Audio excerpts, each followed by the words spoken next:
Hola, bienvenidos a Diálogos Judiciales. El día de hoy vamos a seguir analizando la audiencia de imputación en el nuevo procedimiento de justicia del sistema penal en Nuevo León y que aplica también en todo México.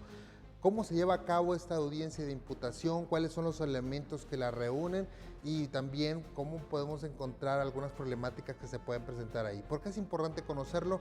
Porque usted y yo tal vez podremos necesitar ir a una de esas audiencias y tenemos que saber, pues es un deber ciudadano, saber cómo vamos a actuar en esos casos, ante qué autoridad debemos enfrentarnos y también cuál nos va a ayudar a resolver ese problema. Lo invitamos a que se quede aquí con nosotros a Diálogos Judiciales. Iniciamos.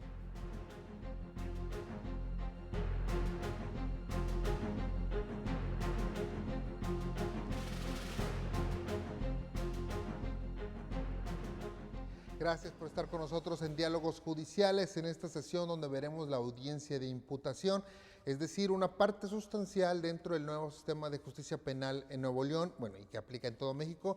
Actualmente este sistema es para toda la República, es decir, será el mismo sistema en cada uno de los ahora 32 estados de la República y que, bueno, nos lleva a una nueva etapa, a una nueva era dentro de la justicia penal o de justicia social en nuestro país. Y tenemos con nosotros, y agradecemos mucho la presencia de la jueza Berta Yadira Vaca Saucedo. Ella es jueza de control del Estado de Nuevo León. Muchas gracias, licenciada. Gracias por la invitación. Y bueno, ahora los jueces de control, bueno, los jueces penales en realidad son del Estado, ¿verdad? Ya no hay distritos, pues usted puede actuar en todo el Estado. Sí, tenemos jurisdicción en todo el estado. Y eso es un cambio también importante. Antes los jueces del Estado solamente había en ciertas partes y ahora han cambiado muchas cosas.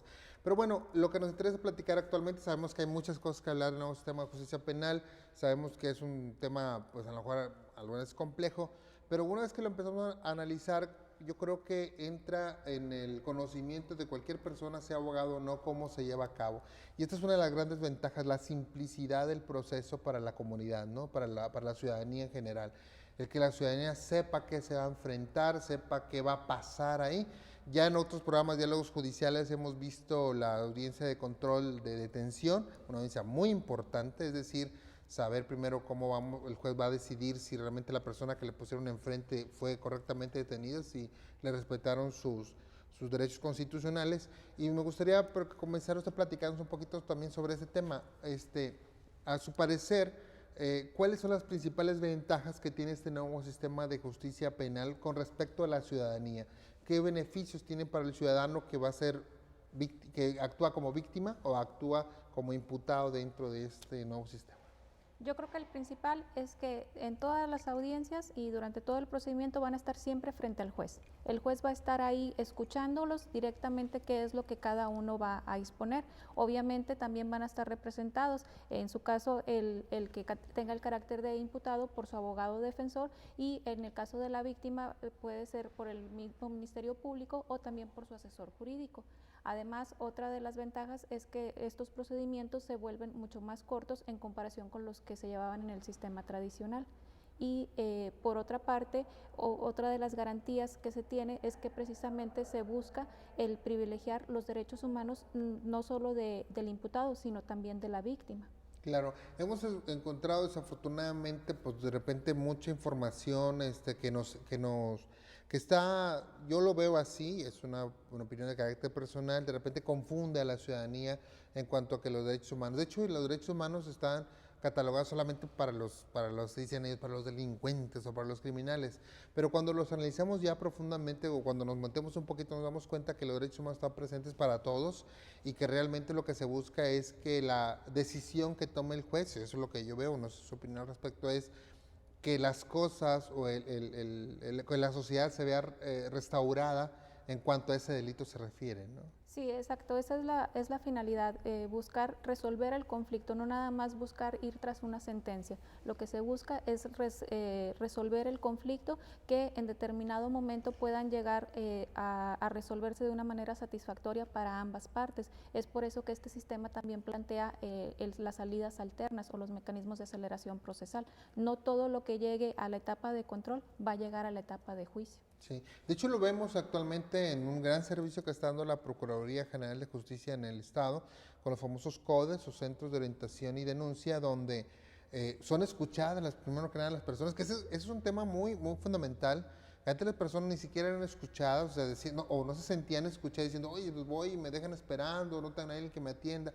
Pero ahora lo primero es escucharlas, cuál es su problema y primero saber si puede ser judicializado o no, ¿verdad? Eso es algo muy importante. Sí, exacto. De hecho, desde los CODES, ahí van ellos revisando qué realmente puede pasar al juez de control o qué pues, se puede solucionar en ese mismo momento. Hay asuntos en los que realmente la víctima lo que está reclamando es el pago de, por ejemplo, de una reparación material, que hay veces que son 500 pesos y Sí. que en ese momento la persona imputada dice, no, pues aquí los traigo y se soluciona ahí. Hay Claro. casos más complejos que no se pueden solucionar ahí y entonces ya pasan a la gente del Ministerio Público Investigador.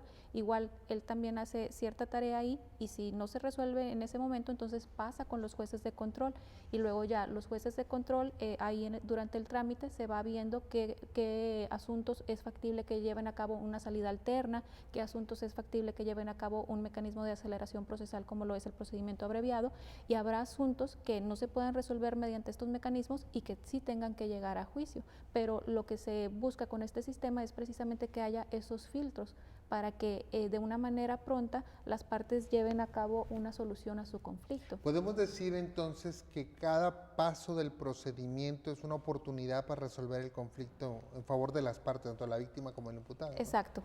Sí, porque lo veo del código. Ahora, tenemos aquí muy claro, y esto lo visualizo yo, que una gran parte del proceso recae en esta investigación donde todavía el juez no aparece. Sí. Todavía está el Ministerio Público.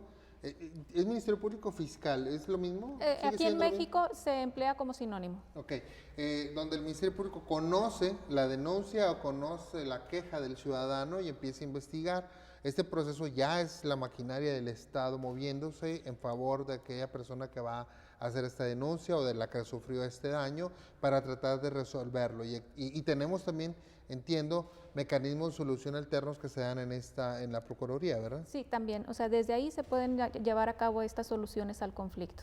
Muy bien. Y luego, después, bueno, y en este periodo de investigación también tenemos una participación muy importante que es la de la policía, esta policía ciudadana de proximidad, esta policía que puede ser la municipal o puede ser estatal como fuerza civil, que es la que ahora ya controlado debidamente hace los levantamientos, los registros de detenciones o levantamientos de hechos, tiene una participación ciudadana muy, muy activa, ¿no? Sí, definitivamente. Son las personas que primero tienen contacto con los hechos que pudieran tener características de delito. En el caso de las detenciones, pues son los policías precisamente quienes deben de estar bien capacitados precisamente para que puedan discernir si efectivamente la denuncia que está haciendo una persona Claro. es respecto de un hecho delictuoso.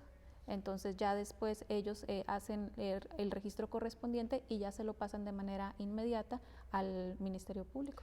Y esto es algo fundamental a mi ver porque anteriormente como que pensábamos lo del Poder Judicial, bueno, eso yo lo percibo así, la justicia es del Poder Judicial, la Procuraduría, pues es el Ministerio Público, el policía no, pues nosotros, ¿verdad?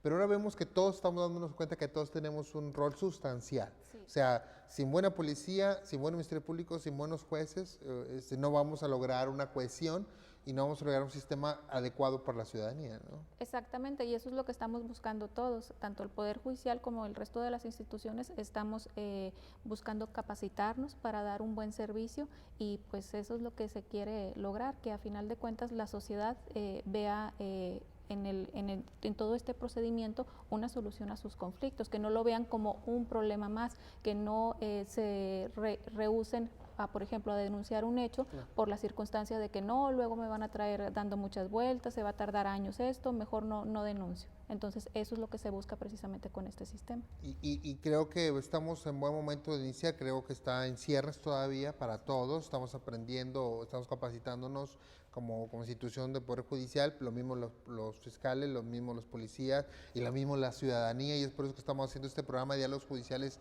para usted, para que también participe en este nuevo conocimiento y todos juntos podamos construir este nuevo sistema de justicia que es necesario para las aspiraciones sociales de todo nuestro estado y toda nuestra república. Vamos a seguir en otro corte, licenciada, pero ahora ya vamos a plantear un ejemplo, bueno, ya vamos a estar en la situación de que se hizo la investigación, de que resultó una persona señalada como el presunto autor de un delito y se lo llevaron a usted como juez de control para resolver sobre si lo tuvieron correctamente, sobre si lo van a acusar o no, etcétera. Es decir, esta audiencia de imputación. ¿Le parece bien? Claro que sí. Muchas gracias por estar con nosotros en Diálogos Judiciales. Les recuerdo que el Poder Judicial del Estado de Nuevo León tiene una página electrónica con mucha información que puede serle útil en su vida diaria y es www.pjenl.gov.mx o en cualquier buscador ponga Poder Judicial de Nuevo León y encontrará esta página que además tiene una estación de radio donde puede usted conocer más de lo que hacemos aquí. Tiene programas culturales, musicales y muchas cosas más. Se llama En el Tribunal. Escúchela a través del www.pjenl.gov.mx. Volvemos un instante con ustedes.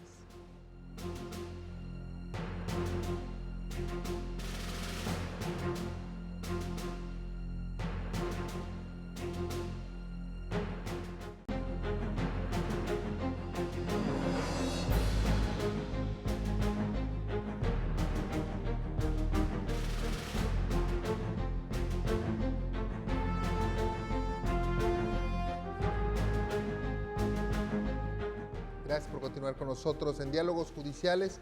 Vamos a hablar de la audiencia de imputación, es decir, vamos a hablar de una parte muy importante del nuevo sistema de justicia penal o bien del juicio penal que actualmente tenemos en Nuevo León y en todo México.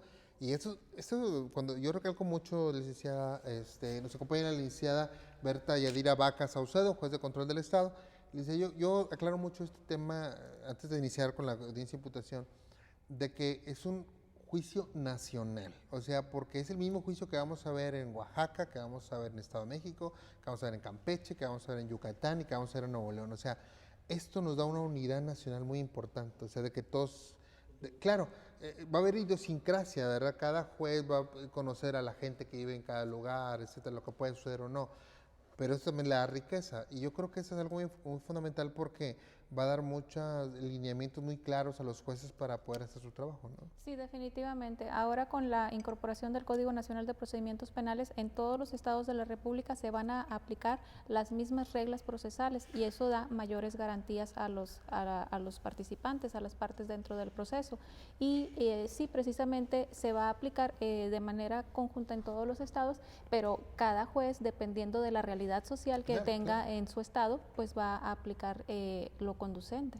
Sí, ahí el federalismo, la idiosincrasia nacional se va a entender precisamente en los criterios que los jueces van a tener en cada estado sobre ciertas cosas o circunstancias que van a decir, ¿no?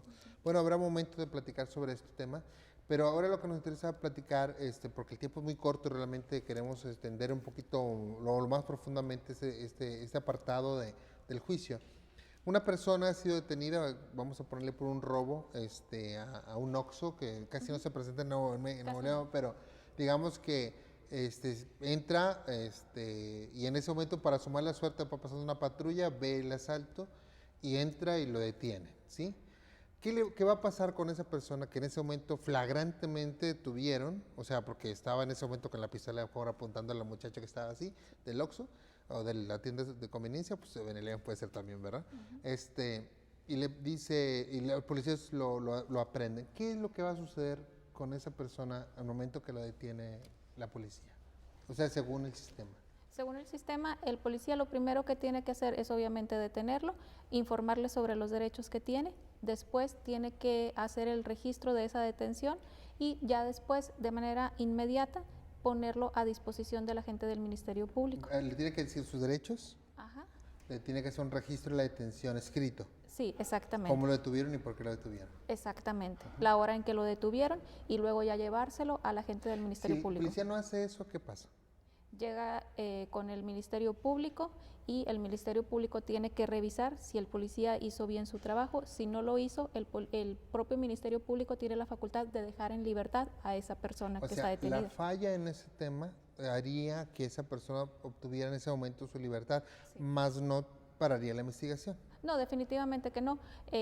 Aquí el tema del programa es la audiencia de formulación de imputación y debo de señalar que hay dos maneras de llegar a esa audiencia. Una es mediante este supuesto, que sería que una persona es detenida en el momento en que está cometiendo una conducta presuntamente delictiva, se le detiene, vamos a suponer que el policía hace bien sus actividades, va con el Ministerio Público, el Ministerio Público dice, sí está bien hecha la detención, entonces déjame investigo, déjame levanto la entrevista del empleado del OXXO, algún otro testigo, pues si todos coinciden, entonces hago una ronda de identificación, le muestro a esta persona Esa junto con identificación es ponerle varias personas personas sí, de características similares, ¿no? exactamente, y ya frente a las personas que lo hayan ubicado y ya lo reconocen, integra su Claro. investigación el fiscal y ya va con el juez, solicita la audiencia de control de detención, expone todas estas circunstancias ante el juez, dependiendo si hay debate o no por parte de la defensa, el juez califica de legal o no esta detención. Entonces, que vamos a suponer que califica de legal esta detención y se continúa con lo que sería la audiencia de formulación de imputación. Pero vamos a suponer que en ese momento, en ese mismo supuesto de la tienda de conveniencia, no iba pasando ningún policía. Entonces esta persona alcanza a robar, se va, pero resulta ser que agarró varias cosas, entonces se levantan sus huellas, además había sistema de circuito cerrado, grabación, entonces lo tienen grabado y tienen sus huellas, lo identifican porque ya tiene otro registro, entonces ahí puede ser que el fiscal diga, no, pues ya tengo su domicilio y fue un robo, se robó un six de cervezas y no iba armado, entonces pues no es un delito muy grave, entonces yo no requiero solicitar una orden de aprehensión, simplemente como ya lo tengo ubicado y pienso que es la persona que probablemente cometió estos hechos, voy y le solicito al juez una audiencia de formulación de imputación. El juez lo que hace es que cita a esa persona en el domicilio que proporcionó el Ministerio Público y se lleva a cabo la audiencia de formulación de imputación. Tiene que ir voluntariamente a la audiencia. Exactamente. ¿Qué pasa si no va? Entonces sí, ahí ya se le declara sustraído, estando debidamente notificado porque no comparece y se le puede girar una orden de aprehensión. Muy bien. Antes de pasar a lo que va a pasar en la audiencia de imputación, estamos viendo el tema de la detención, o sea, si se detuvo flagrantemente o si no flagrancia y después bajo la investigación ya sabe quién es y comparece. Sí. Aquí ya digamos que por cualquiera de las dos vías llegó esta persona a comparecer en la audiencia de imputación. Ya llegué, bueno, yo soy el acusado, a lo mejor voy diciendo que no fui yo, ¿verdad? Sí. Que a lo mejor yo estuve en la tienda antes del robo y por eso me están confundiendo, etcétera, no sé. Entonces, yo llego a la imputación libremente, no me llevaron, porque me notificaron y fui. Llegué a la sala de audiencia, llegué todo, entonces me van a poner en un lugar y luego que me va a defender a mí, o sea, llevo mi abogado o cómo está ahí. Al momento de que le notificamos que hay una fecha de audiencia de formulación de imputación, ahí le indicamos que deberá de llegar acompañado con un abogado si lo tiene y que si no, se le va a proporcionar uno por parte del Estado.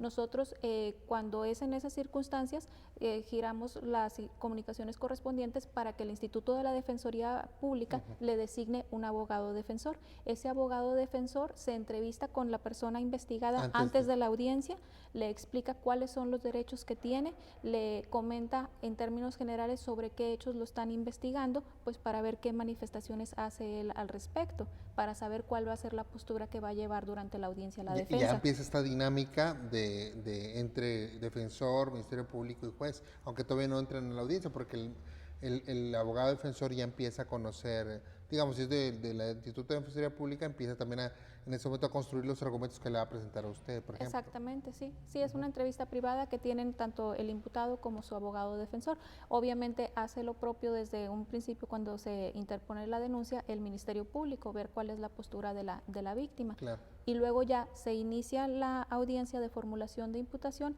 obviamente cada uno se identifica, y en este caso, primeramente al imputado se le preguntan sus datos generales, se le pregunta por parte del juez si le informaron de sus derechos, ya sea al momento de que lo detuvieron o bien que cuando compareció con el Ministerio Público o por parte de su defensor, y si manifiesta que no le han puesto en conocimiento sus derechos, el propio juez le hace saber sus derechos tanto constitucionales como legales. Y ya hecho eso, ya se le pregunta si quiere designar un defensor particular, si lo tiene, o si quiere designar al defensor público. Ya hace la designación correspondiente, corroboramos que el abogado defensor esté ya impuesto de lo que es la carpeta de investigación, o sea, de todo lo que recabó durante la investigación el Ministerio Público, no se le oculta al imputado y a su defensor. Incluso en la práctica lo que se hace es que les dan copias. Sí, claro. Entonces, ya con eso, ya podemos llevar a cabo el desahogo de la audiencia de formulación de imputación. Y todo esto es para garantizar que tenga una adecuada defensa a esta Exactamente. persona, porque puede ser que no sea la persona que están buscando, ¿verdad? Y el abogado pues pueda no solamente conocer de boca de él los hechos, sino también lo que trae el Ministerio Público, ¿no? Exactamente. Por otra parte, también a la víctima también se le pregunta si se le hicieron de su conocimiento los derechos. Cuando se hace el señalamiento, cuando digamos que no tiene una persona detenida, no es flagrante, sino que por investigación creen saber quién es y le notifican que se presente la audiencia, ¿también le notifican a la víctima? Exactamente, también. En las mismas circunstancias también se le ordena la notificación a la víctima para que comparezca. Obviamente, si la víctima no comparece, no hay consecuencias para ella, ¿verdad? A diferencia del imputado, de que si no comparece, pues entonces se le puede declarar sustraído de la acción de la justicia. Claro. Entonces, la víctima puede comparecer, tiene derechos para estar ahí y puede participar también, si lo También, desea. sí, puede participar por sí o a través de su asesor jurídico. Muy bien. Bueno, vamos a hacer un corte y ya empezamos viendo que, bueno, ya estamos todos impuestos de la carpeta, de todo, ya tengo mi defensor, sí se va a hacer ese señor que está aquí a mi lado, el ministro, vamos a empezar a alegar ante el juez. Vamos a explicar un poquito esto. Le recordamos que también tenemos las redes sociales dispuestas para usted en el Poder Judicial del Estado de Nuevo León. Estamos en Facebook, estamos en YouTube, estamos en Instagram, estamos en Periscope como Poder Judicial del Estado de Nuevo León y en Twitter estamos con el usuario @PoderJudicialNL. Le aseguramos que si usted nos hace alguna pregunta, nos piden alguna orientación jurídica, algún dato que necesite para atender algún asunto personal, le contestamos en menos de 5 minutos si usted lo hace por Facebook. Estamos debidamente preocupados por atenderlo como usted se merece. Recuérdelo, Facebook, Instagram, YouTube y Periscope, Poder Judicial del Estado de Nuevo León, y en Twitter con el usuario @PoderJudicialNL. Volvemos un instante con ustedes aquí a Diálogos Judiciales.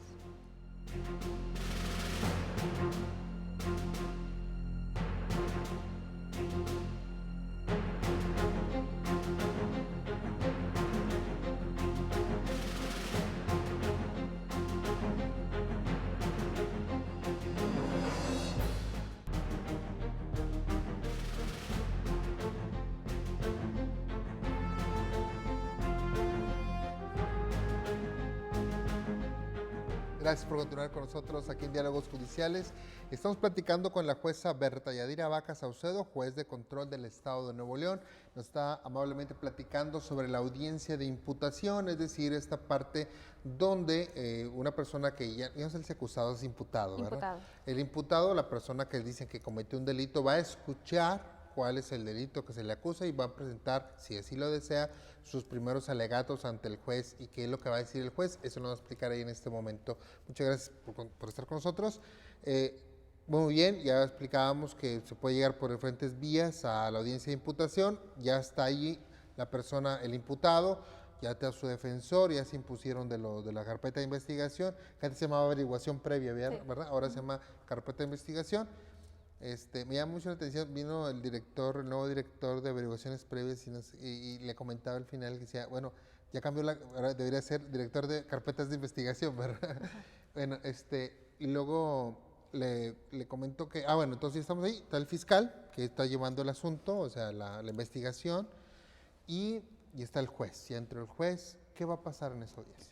Ahí en ese momento se le concede el uso de la voz al abogado de la Fiscalía y él solicita precisamente autorización para formular imputación. Se le pide a la persona imputada que ponga atención, puesto que el fiscal se va a dirigir propiamente a él y ya él le informa cuáles son los hechos por los cuales lo está investigando. Esto se hace obviamente ante presencia de juez y defensor. Esa comunicación es muy sencilla, nada más debe de señalarle las circunstancias de modo, tiempo y lugar del hecho, o sea, dónde fue, a qué hora y qué es lo que se le atribuye que hizo. Luego ya nada Pero más... debe ser específico en lo que está haciendo, ¿verdad? Sí, muy concreto. Eso es lo que se busca, que sean muy concretos para efecto de que a la persona le quede bien claro de qué es de lo que se le está investigando. Y ya nada más añade lo que es la clasificación jurídica del hecho, es decir, por ejemplo, en el caso que veíamos es un robo, ya si fue con violencia o si no fue con violencia, los preceptos legales que lo establecen y el tipo de participación que se le atribuye. Eso es lo único que se expone en esa intervención del Ministerio Público. En esta etapa de formulación de imputación no hay propiamente debate, es en una etapa posterior que se da el debate. Ahí ya cuando termina la exposición de la formulación de imputación el fiscal, ya nada más se les pregunta al abogado de la defensa y al imputado si les quedaron claros los hechos y exposición que hizo el fiscal. Si tienen alguna duda, pero no debate, entonces ya se hace la aclaración. Si lo que pretenden es debatir, el juez interviene y les dice, esta no es la etapa procesal para ello. Entonces ya nada más, defensor, ¿tiene alguna precisión o aclaración que solicitar? No, ok. El imputado, señor, ¿entendió usted los hechos que le expuso el fiscal? Sí o no, y eso es todo. Ya después se le pregunta al imputado si quiere hacer uso de la facultad que tiene de contestar esos cargos. Claro. Y se le informa obviamente que tiene el derecho de guardar silencio y que esto no será tomado en su perjuicio. El famoso artículo 20 Exactamente. Constitucional.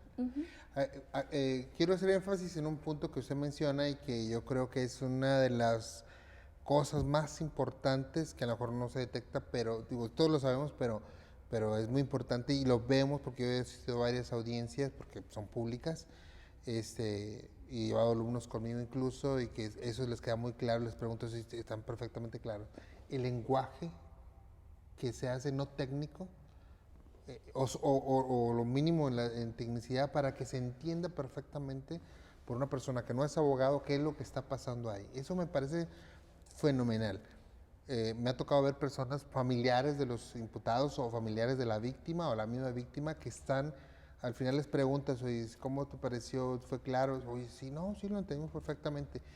Cuando, digo, usted se podrá acordar de los autos escritos, usamos palabras del virreinato incluso para denominar actuaciones y términos y no sé qué tanta cosa, y eso no se alcanza a entender. Yo creo que es un gran valor, ¿no?, que debemos destacar del sistema, ¿no? Sí, porque precisamente ¿qué caso tendría que el juez estuviera frente a las partes escuchándolos si les habla en otro idioma, claro, claro. Por decirlo de alguna manera, que no lo entienden? Claro. Entonces eso es lo que se busca, que tanto fiscal como defensor como juez hablen en términos claros, coloquiales. Hay ocasiones en las que sí, definitivamente se tienen que emplear términos jurídicos, claro, claro. Pero lo que se procura, exactamente, lo que se procura es hablar en términos muy sencillos para que a todas les quede claro. Yo muchas veces lo comparo y parece muy coloquial, pero yo creo que lo vamos a entender bien, es cuando un médico nos habla con un lenguaje que nosotros entendemos y no en términos médicos. Si nos hablara con términos médicos, pues no le entenderíamos nada, ¿verdad? Exacto. Pero cuando nos dice, mira, pues tú tienes no sé, ese padecimiento por eso nos queda bastante claro.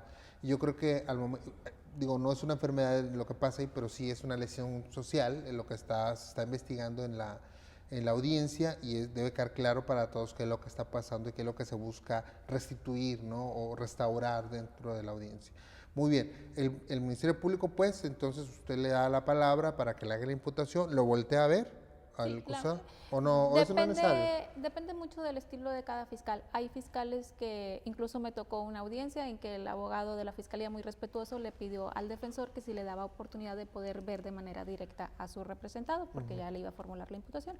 Hay otros de que nada más se dirigen a él y no de manera directa, nada más, señor fulano de tal, yo le explico que lo estamos investigando por estos hechos, pero eso depende del estilo de cada fiscal. Muy bien, y pero sí se tiene que dirigir a él al menos, ¿sí? Sí. No es al juez, ahí sí es directamente. Exactamente. Y ahí le dice los hechos, bueno, básicamente le dice los hechos por los cuales está investigando y por cuáles está compareciendo. Pero le dice los hechos, pero y como es imputación, ya lo está acusando ante usted. No, hay dos momentos procesales diferentes. Uno es la formulación de imputación. Sí. Ahí nada más existe datos de prueba para establecer, según el fiscal, que se cometió un hecho con características de delito y que esa persona que tiene él al frente es probable responsable. Aquí, durante toda esta etapa, él sigue siendo imputado. Incluso si se le vincula a proceso, sigue siendo imputado. Todavía no está formalmente acusado, por eso no se le puede llamar acusado. Es hasta el momento de que presenta la acusación el fiscal, ya luego de que concluye su etapa de investigación y que determina, no, entonces si esta persona es efectivamente la que cometió este hecho, entonces yo lo acuso formalmente, y a partir de esa etapa que se le llama intermedia es cuando ya tiene el carácter de acusado la persona. Muy bien, esta etapa de imputación, digamos, bueno, entonces entendemos que lo que va a pasar es que el Ministerio Público le va a decir los hechos que está investigando y que él está involucrado, a su parecer, con esa situación. Esta etapa, siento yo que es la que etapa que antes tenía el Ministerio Público cuando declaraba porque ahora el Ministerio Público no puede declarar a nadie, ¿verdad? En la investigación. ¿O Sí, durante la investigación Sí, puede ser. levanta entrevistas. Lo que se establecía conforme al Código Procesal Penal era que no la declaración o confesión que rindiera el imputado ante el Ministerio Público no era válida. Sin embargo, ahora con el Código Nacional se establece que sí son válidas las declaraciones que rinda ante el Ministerio Público el imputado. Muy bien, pero tiene que estar asesorado por un abogado cuando Siempre. lo saque, siempre, si no, pues no vale. Exactamente. Muy bien, perfecto. Entonces, cuando llega, ya le hace ¿qué pasa después de que ya le dijo que va a investigar, que lo está investigando, cosas así? Bueno, ya vamos a suponer que el imputado, como en la mayoría de los casos sucede, no declara. Entonces ya en ese momento se le concede nuevamente el uso de la voz al fiscal y el fiscal solicita la vinculación a proceso. La Constitución establece que el imputado tiene el derecho de solicitar que se le resuelva en un plazo de 72 horas o 144 horas, el plazo ampliado constitucional que se le denomina. Entonces, en ese momento, luego de que hace esa solicitud el Ministerio Público, el juez inmediatamente se dirige al imputado para preguntarle en qué momento quiere que resuelva su situación jurídica. Antes de esto, Lindsay, ¿qué significa vinculación a proceso? Dice usted, bueno, lo que va a seguir inmediatamente la solicitud de vincularlo a proceso. ¿Qué podemos entender por eso? En términos sencillos, que el fiscal me expone los datos de prueba que tiene y yo los reviso para ver si le autorizo a ese fiscal que siga investigando o no. Usted podría decir en ese momento, no lo investigues ya porque de lo que tú me traes no se desprende que él pueda haber sido. Exactamente, no tienes ningún dato de que él sea el probable partícipe de esos hechos o la conducta que tú me dices, yo considero que no es delictuosa. Entonces te dicto un auto de no vinculación que implica que ya no te autorizo que sigas investigando de manera judicial. Acabó la investigación. En ciertos casos pueda ser que el Ministerio Público le hayan faltado de recabar datos de prueba, entonces con nuevos datos de prueba puede venir a solicitar otra vez formulación de imputación. Ok. ¿Sí? Antes se denominaba, me acuerdo, en la jerga judicial, le aplicaron el 200, ¿verdad? Sí. Que era volver la investigación para recabar los datos de prueba y luego volver otra vez a acusar. Algo similar. Muy bien. Entonces, bueno, pero dice, vincúlalo al proceso. Entonces, si usted decide que sí lo va a vincular al proceso, significa que le va a decir, lo vamos a seguir investigando. Exactamente. Y sigue el proceso. Pero ya sigue todavía como imputado. Todavía como imputado. Entonces ya le pregunto al imputado en qué momento quiere que le resuelva su situación jurídica. Vamos a suponer que él dice en esta misma audiencia. ¿Ok? Entonces continuamos. El fiscal expone lo que son los hechos, la clasificación, los datos de prueba en los que sustenta su petición. Y luego ya, ahora sí, es el momento de abrir el debate. Eso lo va a hacer, pero le dice, ¿cuándo quiere que le resuelva? Y eso va a ser porque a lo mejor él quiere ofrecer algunas pruebas que tiene ahí, por eso le va a pedir la ampliación, es un derecho del acusado ampliarlo. Sí. Muy bien, vamos a hacer un corte porque ya se nos está acabando un tiempo para seguir con ese tema de la imputación. Es muy interesante, y le voy a decir una cosa, en las audiencias es más interesante aún. No quiero decir que es divertido, pero sí quiero decir que es muy interesante y que aunque no sea abogado, si usted va a una de esas audiencias, realmente le va a llamar mucho la atención cómo realmente este juego de derechos, este juego de garantías procesales, resulta bastante interesante porque nos damos cuenta que realmente hay una estructura muy sólida de tres instancias distintas, que es el Poder Judicial, el Ministerio Público y el Defensor, o Defensoría Pública en este caso, más la Policía, y que realmente todos participan en un proceso bastante complejo, pero muy bien logrado actualmente aquí en el Estado de Nuevo León. Vamos a hacer un corte aquí en Diálogos Judiciales.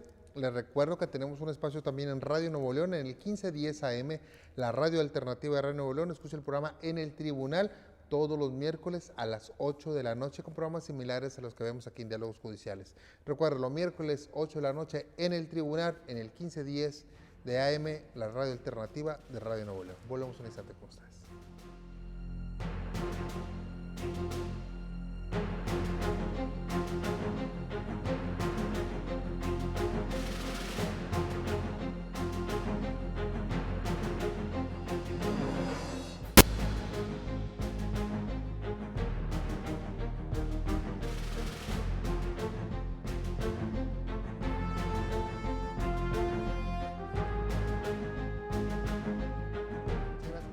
nosotros. Estamos hablando de la audiencia de imputación en el nuevo sistema de justicia penal. Estamos viendo cómo se acusa, bueno, cómo el Ministerio Público hace su trabajo enfrente del juez, enfrente del defensor, estableciendo pues precisamente esta dinámica procesal bastante interesante de cómo ahora las personas pueden conocer de qué se les está acusando. Antes que eso, estamos platicando con la jueza Berta Yadira Vaca Saucedo, jueza de control del Estado de Nuevo León, y esta dinámica se daba también en el procedimiento escrito, pero estaba oculta de alguna manera a los ojos de la ciudadanía, porque estaba referida nada más en el expediente. Ahora la podemos ir a ver. Hay audiencias que son privadas cuando los casos son delitos sexuales, creo, ¿verdad? Sí, y algunos otros, ¿sí? Digo, no lo vamos a comentar, pero hay algunas, pero la mayoría son públicas. Y estamos comentando en la entrecorta que ahorita para los estudiantes de Derecho, o sea, ¿no? Es indispensable ir a las audiencias para conocer las dinámicas, conocer cuándo se actúa y cuándo no. E incluso no solamente los estudiantes de Derecho, sino también los mismos abogados que están emigrando al nuevo sistema. Bueno, volviendo un poquito al tema, jueza, el punto es, ya se hizo ya se hizo la imputación, ya se dirigió a él, le dijo por qué lo está investigando. Le pide al juez que haga la vinculación a proceso, el juez, estoy haciendo una remesa para si lo entendí bien, y luego el juez dice, muy bien, podemos resolverlo en este momento o podemos resolverlo dentro de 72 o 144 72 horas, que es lo que marca la Constitución, pero si usted quiere desahogar alguna prueba o tiene interés en que se aumente el término, le puedo dar otras 72 horas, ¿no? 144. 72 horas son 3 días, ¿no? Son 6 días más.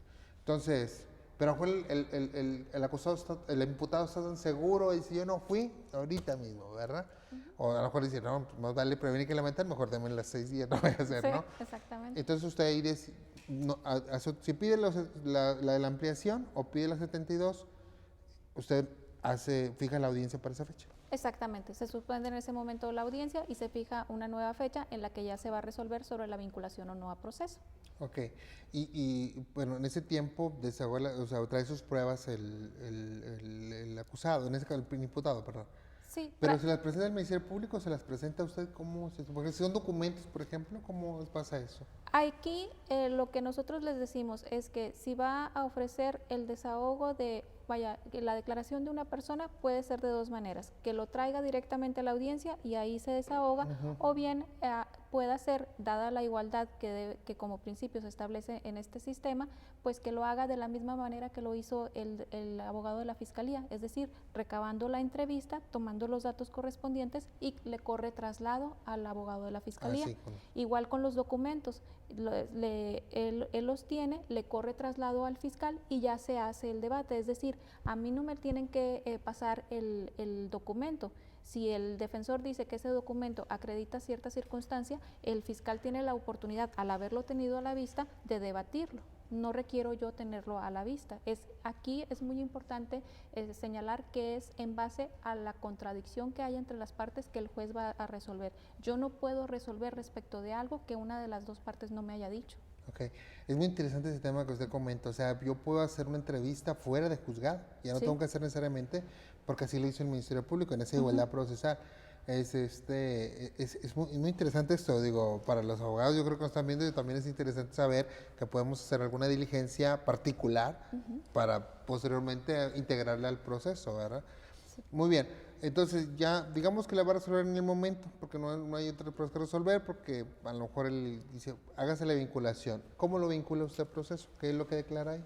Ahí yo lo que tengo que establecer es que de los datos de prueba que me expuso el fiscal, y vamos a suponer que no fueron debatidos por la defensa. Entonces, esos me permiten establecer que efectivamente sucedió un hecho con características de delito. ¿Qué implica esto? Yo no voy a analizar a fondo los elementos que se analizaban antes en el auto de formal prisión. Que casi era una sentencia. Exactamente. Entonces, aquí es nada más, tiene la apariencia de delito porque encuadra más o menos en la descripción típica, entonces ese extremo ya está acreditado. Ahora, también esos datos de prueba me tienen que establecer la probabilidad de que este imputado fue la persona que realizó esa conducta. Si se cumplen esos dos aspectos y no hay alguna causa de alguna causa de justificación de excluyente de delito, entonces ya se puede dictar el auto de vinculación a proceso.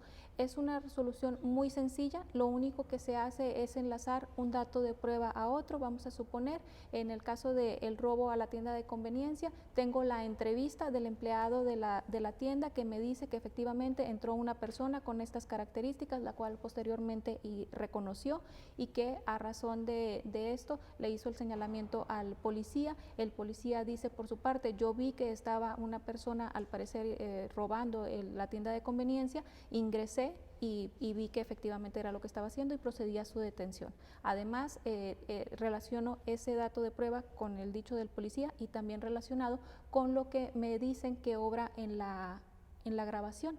Yo no necesito verla, en esa etapa procesal no se requiere, ahí yo nada más escucho la fiscalía, no hay debate por parte de la defensa, entonces doy por cierto que efectivamente la persona que aparece ahí es el imputado.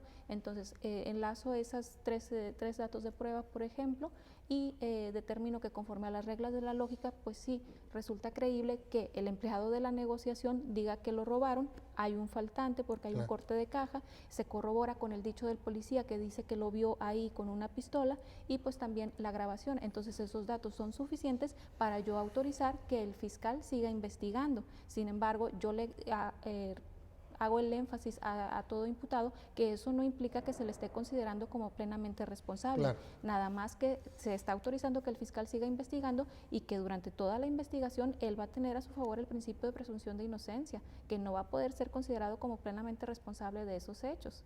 Entonces, y que durante la secuela procesal él también puede recabar datos de prueba. Así es, solamente es para que sepa que está sujeto a proceso. Exactamente. Entonces, si ya no es algo tan simple como mandarte a llamar, ya está sujeto a proceso, ya no puedes desconocer esto. Exacto. Y te van a seguir investigando, pero tú también puedes ya aportar elementos para todo eso, prepararlos para el momento procesarlo por tú en este Exactamente. caso, ¿no? Y esta vinculación a proceso ya es como que ahora sí un gancho, por llamar una forma, una obligación jurídica que tiene esta persona, decir, bueno, pues ya ahora sí que me enganchó el juez, ya voy a tener que seguir ese proceso hasta su culminación porque ya estoy en este punto en particular. Cosa distinta si usted no vincula proceso porque no hay elementos, apariencia de delito, ¿verdad? Exactamente, no hay apariencia de delito o no hay datos que me permitan establecer que él es el probable partícipe, entonces se dicta la no vinculación y ahí se termina la audiencia. En caso contrario, si se le vincula a proceso, entonces ya ahí el Ministerio Público puede, si lo estima necesario, solicitar la aplicación de medidas cautelares. Ok, antes de pasar a las medidas cautelares, que sería creo que el último punto porque es muy interesante ese tema, una vez que ya usted vincula proceso, ¿qué audiencia sigue ahí o qué tema sigue ahí?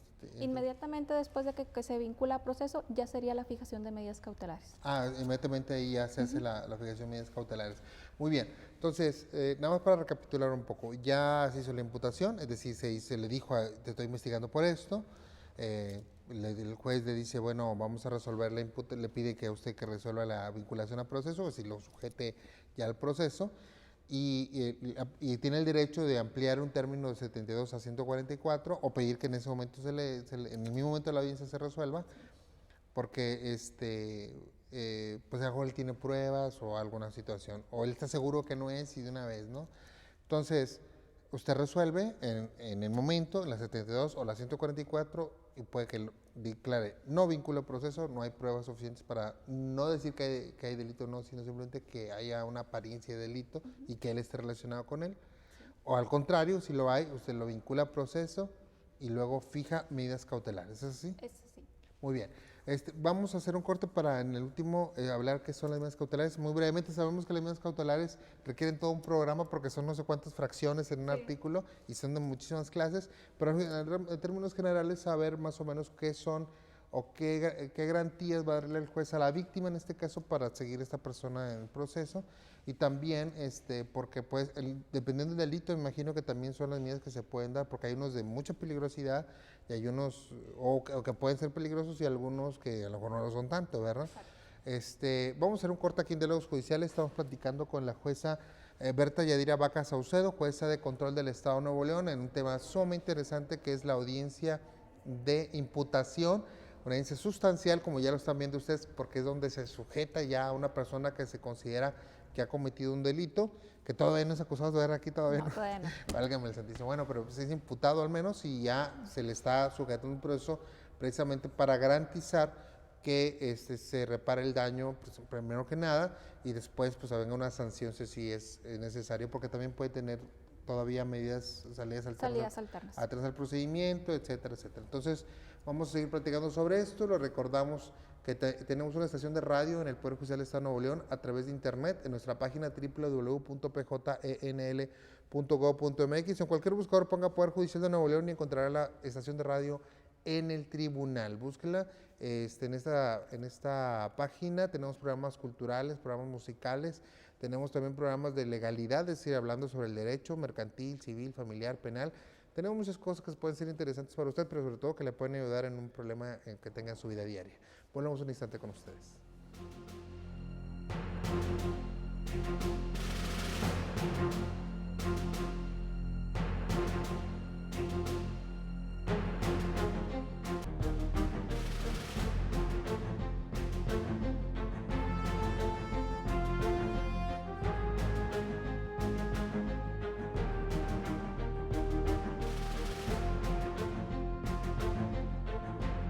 Diálogos judiciales, estamos platicando sobre la audiencia de imputación con la licenciada Berta Yadira Vaca Saucedo, jueza de control del Estado de Nuevo León.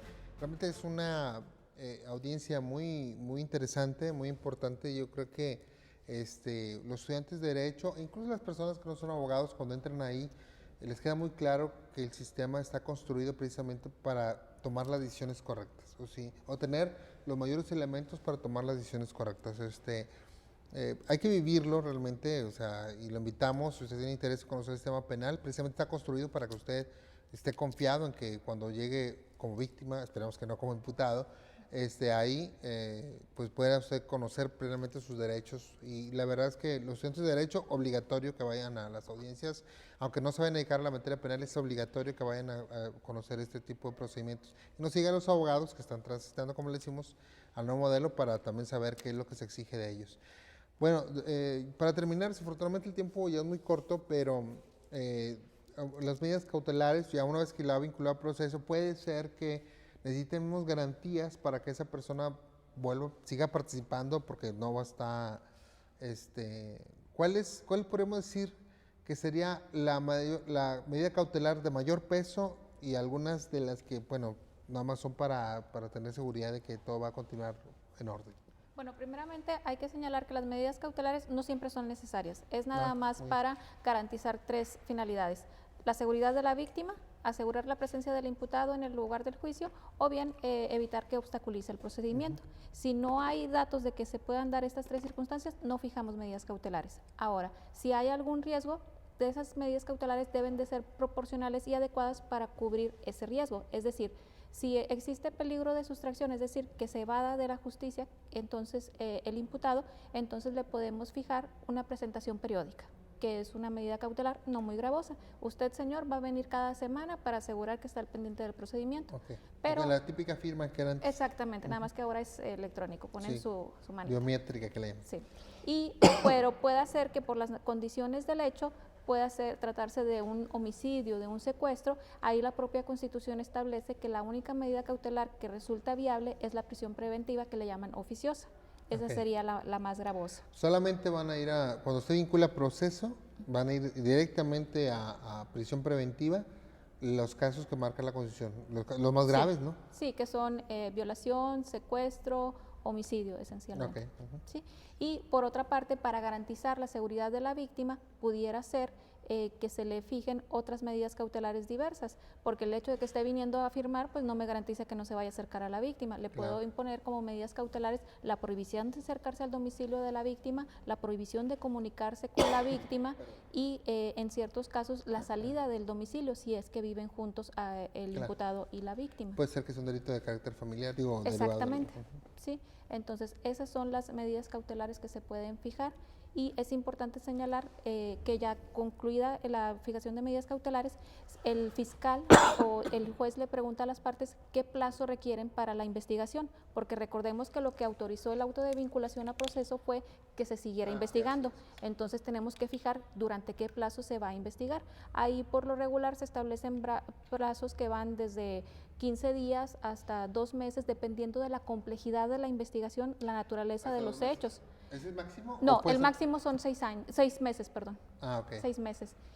Pero depende de todo esto y también de la medida cautelar, porque si es prisión preventiva, pues entonces debe de ser el menor tiempo posible. Aquí hay un tema que también es muy importante. Anteriormente, una de las situaciones que mencionaban los ministerios públicos, yo me acuerdo, decía que la averiguación previa con detenido era muy gravosa para ellos porque tenían que recopilar casi todas las pruebas que ya van a presentar el proceso en un periodo muy corto de tiempo. Y aquí ya no es así, aquí ya es, tengo un descanso al menos no descanso, voy a trabajar nuevamente, pero lo voy a hacer en un tiempo, vamos, lógico para poder hacer pues las investigaciones periciales, etcétera, ¿no? Sí, sobre todo las periciales que toman un poco más de tiempo. En 48 horas, por ejemplo, si la persona está detenida, no va a desahogar todas las periciales. Claro. Entonces es cuando ya solicitan un plazo que debe de ser prudente, precisamente tomando en consideración esos aspectos. Entonces la medida cautelar es adecuada, debe ser idónea a lo que se pretende proteger, el interés de la víctima. Bueno, sí, y debe ser también adecuada o tomando en cuenta que no se violen los derechos humanos de los acusados, de que estén mucho tiempo en prisión preventiva o que se les impida realizar sus funciones. Por ejemplo, me tocaba por ponerlo como un ejemplo de que se le iba a decir, no, pues pido como medida cautelar que no se acerque al domicilio de la víctima, ¿no? Y entonces él decía, pues es que ahí tengo mi centro de trabajo, ahí está mi taller, ¿cómo le podemos hacer? Y entonces empezaron a construir una forma en cual pudiera seguir trabajando, produciendo, porque era el esposo y tenía que seguir manteniendo los hijos. Entonces entonces no se dirigirá a la persona, buscará no acercarse, etcétera, etcétera, ¿no?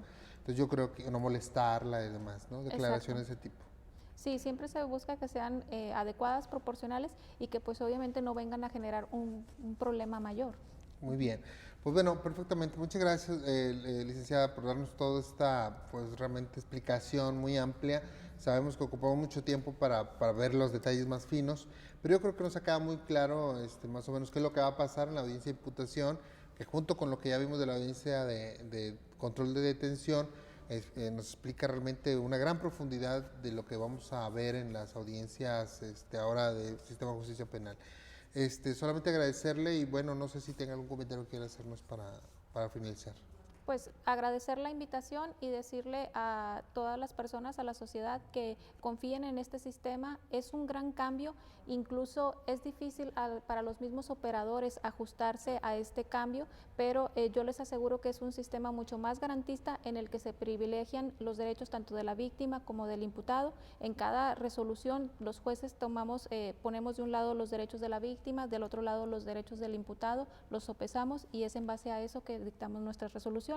Les pido que confíen en las instituciones, todas se están capacitando y pues todo para llegar precisamente a un buen fin, que es la impartición de una justicia. Muchísimas gracias. Bueno, desafortunadamente el tiempo se nos ha terminado, pero creo que ha sido un tiempo muy bien invertido. Vamos a seguir hablando del nuevo sistema de justicia penal, todavía nos falta hablar de otras etapas del procedimiento, el desahogo de pruebas, el ofrecimiento de pruebas, cómo se dicta la sentencia, y después cómo se ejecuta también esa sentencia, porque hay un juez de ejecución de medidas, de penas, ¿cómo se llama? Ejecución de sanciones. De sanciones, sí, y que es muy bueno saber qué hace ese juez actualmente. Es un sistema completamente nuevo y muy interesante que realmente todos debemos de conocer para pues tener y completar esta dosis de civismo que requiere toda la sociedad regiomontana y también la de nuestro país. Muchas gracias a la licenciada Verde Yadira Vaca Saucedo, jueza de control del Estado de Nuevo León, y sobre todo, como siempre, muchas gracias a usted que hace posible este programa de Diálogos Judiciales. Lo esperamos en la próxima sesión.